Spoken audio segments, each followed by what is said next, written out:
ಅದಕ್ಕೇನಂತೆ ರಘು, ಸಂತೋಷವಾಗಿ ಕರ್ಕೊಂಡು ಹೋಗ್ಬಾ. ಇಲ್ಲ,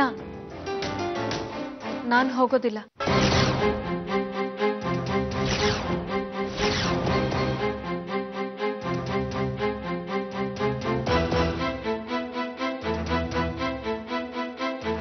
ಯಾಕಮ್ಮ? ಪಾಪ ಅವನು ಅಷ್ಟು ದೂರದಿಂದ ನೀನ್ ಕರ್ಕೊಂಡು ಹೋಗ್ಬೇಕು ಅಂತ ಬಂದಿದ್ದಾನೆ. ಯಾಕೆ ಬೇಡ ಅಂತೀಯಾ? ಪ್ಲೀಸ್ ಸಂಗೀತ, ಇಲ್ಲ ಅನ್ಬೇಡ. ಸಾರಿ ರಘು, ನನಗೆ ಬೇರೆ ಕೆಲಸ ಇದೆ. ಏನಕ್ಕ ನೀನು? ನಿನ್ ಭಾವಿ ಪತಿ ಬಂದು ಹೊರಗಡೆ ಸುತ್ತಾಡ್ಕೊಂಡ್ ಬರೋಣ ಅಂತ ಹೇಳಿದ್ರೆ ಬರಲ್ಲ ಅಂತಿದ್ಯಾ? ಈ ತರ ಎಲ್ಲ ಸಿಗೋ ಚಾನ್ಸ್ನ ಮಿಸ್ ಮಾಡ್ಕೋಬಾರ್ದು. ಹೊರಡು. ಸರಿ, ನಾನು ಹೊರಟೆ. ಪರವಾಗಿಲ್ವೇ ಅಕ್ಕ, ನೀನು ನಂತರ ಫಾಸ್ಟ್ ಆಗ್ಬಿಟ್ಟಿದ್ಯಾ?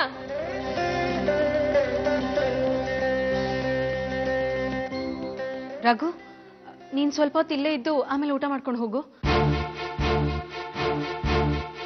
ಹಾಗಾದ್ರೆ ನೀನ್ ಹೊರಟಿರೋದು?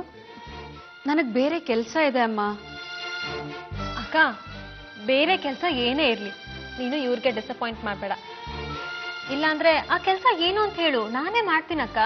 ನೀನ್ ಜೊತೆ ಹೋಗ್ಬಾ. ಸಿತು, ಪ್ಲೀಸ್, ನನ್ನ ಪರಿಸ್ಥಿತಿನ ಸ್ವಲ್ಪ ಅರ್ಥ ಮಾಡ್ಕೊ. ಆ ಕೆಲಸ ನಿನ್ನಿಂದ ಆಗೋದಲ್ಲ, ನಾನೇ ಹೋಗ್ಬೇಕು. ಸರಿ ಕಣೆ, ಒಂದ್ ಕೆಲಸ ಮಾಡು. ನೀನ್ ಹೋಗೋದಾದ್ರೆ ರಘುನ ಜೊತೆ ಕರ್ಕೊಂಡು ಹೋಗು. ಅದೆಲ್ಲ ಏನು ಬೇಡಮ್ಮ, ನಾನು ಒಬ್ಳೇ ಹೋಗ್ತೀನಿ. ಬಾಯ್. ಸಾರಿ ರಘು. ಅಕ್ಕ, ಟೈಮ್ ಆಯ್ತು ಕಣೆ, ಬಾಯ್.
ಹಲೋ,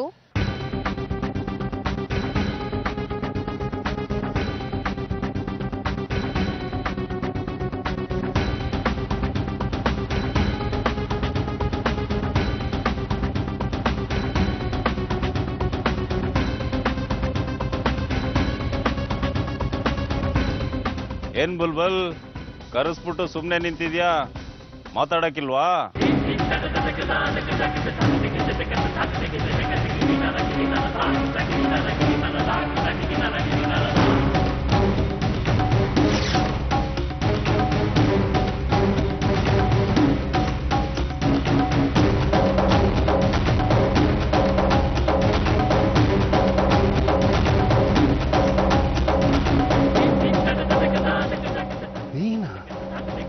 ನೀನಾ?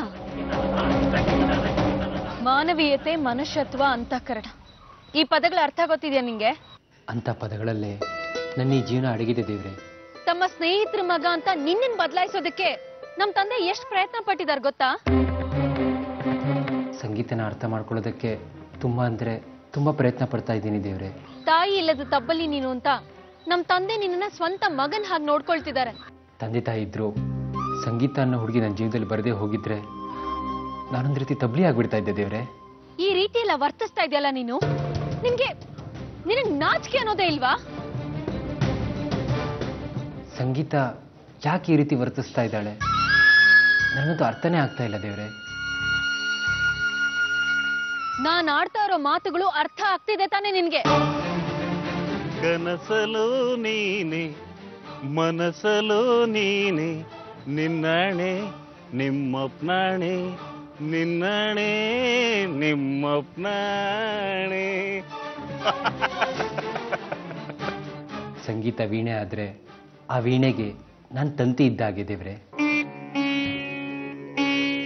ನಿನ್ನಂತ ಕಲ್ಲಿಗೂ ಮಾತು ಮನುಷ್ಯತ್ವ ಕಲ್ಸೋದಕ್ಕೆ ಪ್ರಯತ್ನ ಪಡ್ತಿದ್ದಾರೆ ನನ್ನ ತಂದೆ. ಆದ್ರೆ ನಿನ್ ಬಗ್ಗೆ ಅವ್ರಿಗೊಂಚೂರು ಗೊತ್ತಿಲ್ಲ. ನಂಗೆ ಚೆನ್ನಾಗಿ ಗೊತ್ತು ದೇವ್ರೆ, ಸಂಗೀತ ನನ್ನನ್ನೇ ತುಂಬಾ ಇಷ್ಟಪಡ್ತಾ ಇದ್ದಾಳೆ. ನಮ್ ತಂದೆ ತುಂಬಾ ಕಷ್ಟ ಪಡ್ತಾ ಇದ್ದಾರೆ ನಿನ್ನನ್ ಬದಲಾಯಿಸೋದಕ್ಕೆ. ದಯವಿಟ್ಟು ಅವ್ರ ಪ್ರಯತ್ನಕ್ಕೆ ಬೆಲೆ ಕೊಡು. ನನ್ನ ಪ್ರಯತ್ನಕ್ಕೆ ಪ್ರತಿಫಲ ಸಿಕ್ಕಿದೆ ದೇವ್ರೆ. ಸಂಗೀತ ಈ ಮದುವೆಗೆ ಒಪ್ಕೊಳ್ಳೋ ಹಾಗೆ ಮಾಡಿದೆಯಲ್ಲ, ನನ್ಗಷ್ಟೇ ಸಾಕು. ನನ್ನ ಬದುಕು ಸಾರ್ಥಕ ಆಯ್ತು ದೇವ್ರೆ. ಮನುಷ್ಯನ ಜೀವನ ತುಂಬಾ ಪವಿತ್ರವಾದದ್ದು. ಒಳ್ಳೆ ರೀತಿಲಿ ಬದುಕ್ಬೇಕು ಅನ್ನೋ ಛಲ ನಮ್ಮಲ್ಲಿರ್ಬೇಕು. ಆಗ್ಲೇ ಈ ಜೀವನಕ್ಕೆ ಒಂದು ಸಾರ್ಥಕತೆ ಅಂತ ಸಿಗೋದು.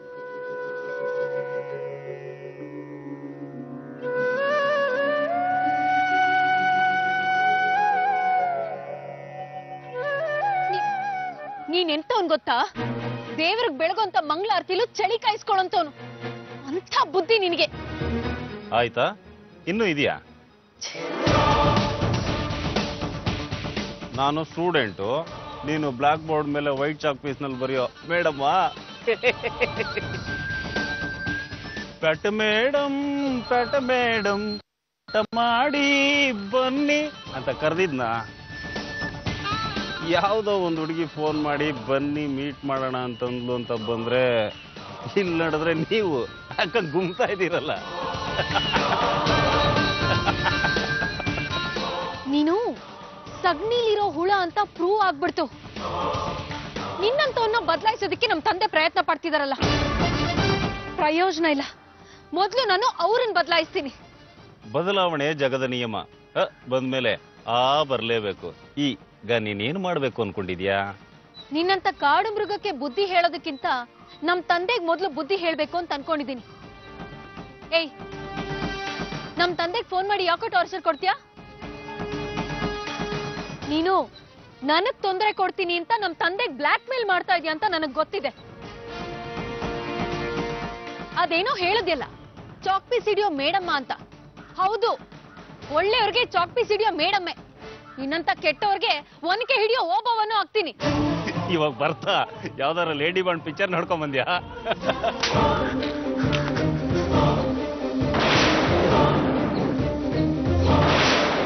ಇದು ಕಥೆ ಅಲ್ಲ, ಜೀವನದ ಪಾಠ. ಇಷ್ಟಕ್ಕೆ ಅರ್ಥ ಮಾಡ್ಕೊಂಡು ನಮ್ ತಂದೆ ಜೀವನದಿಂದ ದೂರ ಹೋದ್ರೆ ಸರಿ. ಇಲ್ಲ ಅಂದ್ರೆ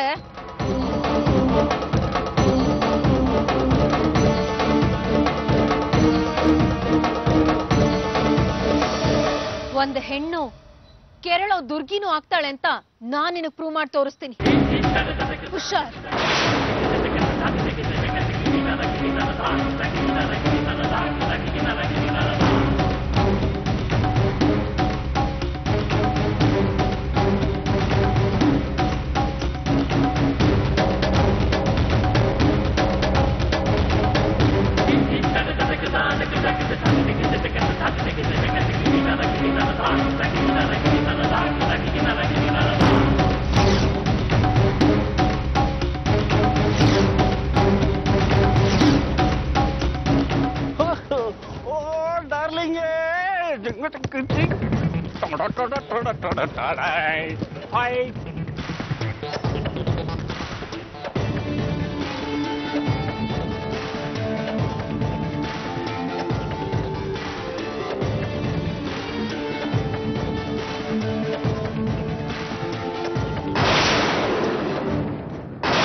ಯಾವತ್ತೂ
ಹಾಲು ತಗೊಳ್ಳಿ. ಸರಸ್ವತಿ, ಏನಾಗಿದೆ ರಘುಗೆ ಇವತ್ತು? ತಪ್ಪಾಗಿ ತಬ್ಲ ನುಡಿಸ್ತಾ ಇದ್ದಾನೆ. ಅವನಿಗೆ ಮನಸ್ಸಿಲ್ಲ ಅಂದ್ರೆ ಮಲ್ಕೊಳ್ಳೋಕೆ ಹೇಳು. ನಾನು ಹೇಳ್ತೀನಿ ತಗೊಳ್ಳಿ.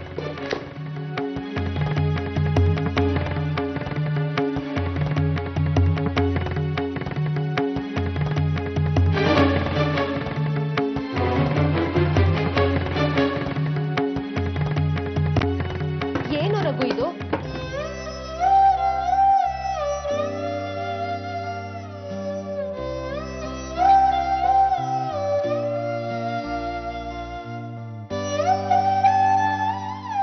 ಏನಾಗಿದ್ಯೋ ನಿನ್ಗಿವತ್ತು? ಯಾಕೆ ಹೀಗಾಡ್ತಿದ್ಯಾ? ಯಾಕೋ ತಪ್ಪಾಗಿ ಬರೆಸ್ತಾ ಇದೀಯಾ? ಈ ತಪ್ಪನ್ನ ಸರಿಪಡಿಸ್ಕೋಬೋದಮ್ಮ. ಅಂದ್ರೆ ಸರಿಪಡಿಸ್ಕೊಳಕ್ ಆಗದಿರೋಂಥ ತಪ್ಪು ನಡೆದ್ರೆ ಏನ್ ಮಾತಾಡ್ತಾ ಇದೀಯೋ ನೀನು? ಏನಾಗಿದ್ಯೋ ರಘು ನಿನ್ಗಿವತ್ತು? ಯಾಕೆ ಏನೇನೋ ಮಾತಾಡ್ತಿದೀಯಾ?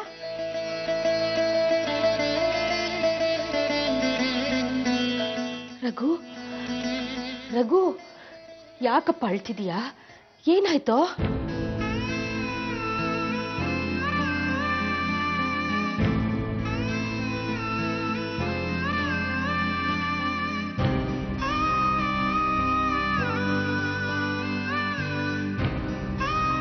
ರಘು ಯಾಕೋ ಇಷ್ಟೊಂದು ದುಃಖ ಪಡ್ತಿದೀಯಾ?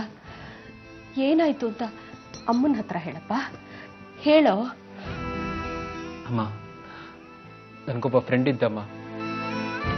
ಅವನನ್ನ ನಾನು ತುಂಬಾನೇ ನಂಬಿದ್ದೆ. ನಿನ್ನ ನಂಬಿರೋ ಅಷ್ಟು, ಅಪ್ಪನ ನಂಬಿರೋ ಅಷ್ಟು ಅವನು ಕೂಡ ಅಷ್ಟೇ ನಂಬಿದ್ದೆ. ಅವನಿಗೆ ಇಲ್ಲಿ ಅವನಿಗೆ ಸ್ಥಾನ ಕೊಟ್ಟಿದ್ದೆ. ಆದ್ರೆ ಅವನು ಇಲ್ಲಿಗೆ ಚೂರಿ ಹಾಕ್ಬಿಟ್ಟ ಅಮ್ಮ. ನನ್ನ ನಂಬಿಕೆಗೆ ದ್ರೋಹ ಬಗ್ಬಿಟ್ಟ. ರಘು ಅದಕ್ಕೆ ಹೀಗೆ ಅಳ್ತಾ ಕೂತ್ಕೊಂಡ್ರೆ ಪರಿಹಾರ ಸಿಗುತ್ತಾ ಹೇಳು? ನಿಂದೆಂತ ಸೂಕ್ಷ್ಮವಾದ ಮನಸ್ಸು ಅಂತ ನನಗೆ ಚೆನ್ನಾಗಿ ಗೊತ್ತಪ್ಪ. ನಿನ್ನಂತ ಒಳ್ಳೆ ಸ್ನೇಹಿತನಿಗೆ ಅವನು ಮೋಸ ಮಾಡಿದ್ದಾನೆ ಅಂದಮೇಲೆ ಅಂತ ಒಂದು ಸಹವಾಸ ನಿನ್ಗೆ ಯಾಕೋ ಬೇಕು? ನಿನ್ನಂತ ಒಳ್ಳೆ ಒಂದು ಸ್ನೇಹನ ಬೆಳೆಸ್ಕೊಳ್ಳೋ ಯೋಗ್ಯತೆ ಅವನಿಗಿಲ್ಲ ಅಷ್ಟೆ. ನಂಬಿಕೆ ದ್ರೋಹಿಗಳು ಅಂತ ಗೊತ್ತಾದ್ಮೇಲೆ ನಾವು ಅವರಿಂದ ದೂರ ಆಗ್ಬಿಡ್ಬೇಕು ರಘು. ಹಾಗಾದ್ರೆ ನಾನ್ ಸಂಗೀತನಿಂದ ದೂರ ಆಗೋದು ಒಳ್ಳೇದಲ್ವಾ?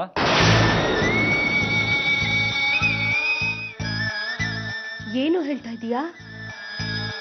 ಸಂಗೀತದಿಂದ ದೂರ ಆಗೋದಾ? ನನ್ನ ನಂಬಿಕೆಗೆ ದ್ರೋಹ ಬಗ್ದಿರೋದು ಸಂಗೀತನೇ.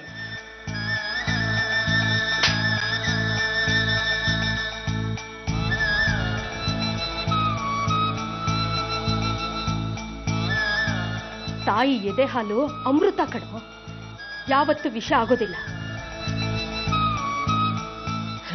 ರಘು ನಿನ್ನ ಮನಸ್ಸಲ್ಲಿ ಇಂಥ ಕೆಟ್ಟ ಆಲೋಚನೆಗಳು ಬರೋದಕ್ಕೆ ಹೇಗೋ ಸಾಧ್ಯ? ನನ್ನ ಸಂಗೀತ ದೇವತೆ ಕಣೋ, ದೇವತೆ. ಅಂಥ ದೇವತೆ ಮೇಲೆ ಇಷ್ಟು ಕೀಳಾಗಿ ಮಾತಾಡ್ತೀಯಾ? ಅಪ್ಪಟ ಚಿನ್ನ ಅಂತ ತಿಳ್ಕೊಂಡಿದ್ದು ಕಾಗೆ ಬಂಗಾರ ಅಂತ ತಿಳಿದ್ಮೇಲೆ ಅದ್ರ ಬಗ್ಗೆ ಮಾತಾಡ್ಲೇಬೇಕು ಅಲ್ವಾ ಅಮ್ಮ? ಮಾತಾಡ್ತಿದ್ಯಾ? ನನ್ನ ಮಗನ ಮನಸ್ಸಿನಲ್ಲಿ ಇಂಥ ಒಬ್ಬ ಕೆಟ್ಟ ರಾಕ್ಷಸ ಇದ್ದಾನೆ ಅಂತ ನನ್ಗೆ ಈಗ್ಲೇ ಕಣೋ ಗೊತ್ತಾಗ್ತಿರೋದು. ಸಂಗೀತ ಬಗ್ಗೆ ಇನ್ನು ಒಂದು ಕೆಟ್ಟ ಮಾತಾಡಿದ್ರು ಆ ದೇವ್ರು ನಿನ್ನ ಕ್ಷಮಿಸೋದಿಲ್ಲ ಕಣೋ, ಕ್ಷಮಿಸೋದಿಲ್ಲ. ಅವಳ ಬಗ್ಗೆ ಇಂಥ ಒಂದು ಕೆಟ್ಟ ವಿಚಾರ ನಿನ್ ಮನಸ್ಸಿನಲ್ಲಿ ಹೇಗ್ ಬಂತು? ಯಾಕೆ ಬಂತು ಅಂದ್ರೆ ಸಂಗೀತ ಯಾವ್ದೋ ಹುಡುಗನ ಜೊತೆ ಮಾತಾಡ್ತಾ ಇರೋದನ್ನ ನಾನೇ ನನ್ನ ಕಣ್ಣಾರೆ ನೋಡ್ದೆ. ಹಾಗಾದ್ರೆ ನಾನು ಬೇರೆ ಒಬ್ಬರ ಜೊತೆ ಮಾತಾಡ್ತಾ ನಿಂತಿದ್ರೆ ನನ್ನ ಮೇಲೂ ನೀನ್ ಹೀಗೆ ಅನುಮಾನ ಪಡ್ತೀಯಾ? ಅಮ್ಮ, ಮುಚ್ಚ ಬಾಯಿ. ಅಮ್ಮ ಅಂತೆ ಅಮ್ಮ. ಮನಸ್ಸು ಅನ್ನೋದು ಯಾವಾಗ್ಲೂ ಅಪರಂಜಿ ಹಾಗೆ ಶುದ್ಧವಾಗಿರ್ಬೇಕು ಕಣೋ, ತುಕ್ ಹಿಡ್ದಿರೋ ತಗಡಾಗಿರ್ಬಾರ್ದು. ಸಂಸ್ಕಾರ ಅನ್ನೋದನ್ನ ಮೊದಲು ಕಲಿ. ಮೊದಲು ನಿನ್ನ ಮೇಲೆ ನಿನಗ್ ನಂಬಿಕೆ ಇರ್ಬೇಕು ಕಣೋ, ಆಮೇಲೆ ಇನ್ನೊಬ್ಬರನ್ನ ನಂಬೋದಿಕ್ ಸಾಧ್ಯ. ಸಂಗೀತ ಬಗ್ಗೆ ಎಂತ ಮಾತಾಡ್ಬಿಟ್ಟಿಯ ನೀನು? ನನ್ಗೆ ನಿನ್ ಬಗ್ಗೆ ಅಸಹ್ಯ ಅನ್ನಿಸ್ತಿದೆ. ಅಂತ ಕೆಟ್ಟ ಮಾತಾಡಿ ಜೀವನದಲ್ಲಿ ತುಂಬಾ ದೊಡ್ಡ ತಪ್ಪು ಮಾಡ್ಬಿಟ್ಟೆ ಕಣ. ಇಂಥ ಒಂದು ತಪ್ಪನ್ನ ಆ ದೇವ್ರು ಕ್ಷಮಿಸೋದಿಲ್ಲ. ದೇವ್ರ ಮುಂದಿಟ್ಟಿರೋ ನೈವೇದ್ಯನ ವಿಷ ಅಂತ ಹೇಳ್ತಿದ್ಯಲ್ಲ, ನಾನು ನಿನಗೆ ಏನ್ ಹೇಳಿ? ಪ್ರತ್ಯಕ್ಷವಾಗಿ ಕಂಡ್ರು ಪ್ರಮಾಣಿಸ್ ನೋಡ್ಬೇಕು ಅಂತಾರೆ ಹಿರಿಯರು. ಆದ್ರೆ ನೀನು ಶುದ್ಧವಾಗಿರೋ ತುಳಸಿ ಗಿಡನ ವಾಪಸ್ ಕಳ್ಳಿ ಗಿಡಕ್ಕೆ ಹೋಲಿಸ್ತಾ ಇದೀಯಲ್ಲ.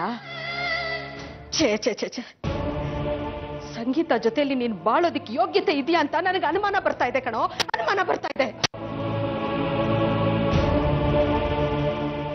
ನಿನ್ಗಿನ್ನೂ ಎಂಗೇಜ್ಮೆಂಟೇ ಆಗಿಲ್ಲ, ಆಗ್ಲೇ ಇಂಥ ಒಂದು ಕೆಟ್ಟ ಹುಳ ನಿನ್ ಮನಸ್ಸಿನಲ್ಲಿ ಹರಿದಾಡ್ತಾ ಇದೆ. ಇದಕ್ಕೆ ನಾನು ಏನಪ್ಪ ಹೇಳಿ? ರಘು, ನಾನೊಂದು ಮಾತು ಹೇಳ್ತೀನಿ ಕೇಳು. ಕ್ಷಮಿಸು ಅಂತ ತಪ್ಪು ಮಾಡಿದ್ರೆ ಕ್ಷಮಿಸ್ಬೋದು, ಆದ್ರೆ ಕ್ಷಮಿಸಕ್ಕಾಗದೆ ಇರೋಂಥ ತಪ್ಪನ್ನು ಮಾತ್ರ ಯಾವತ್ತೂ ಮಾಡಬಾರ್ದು.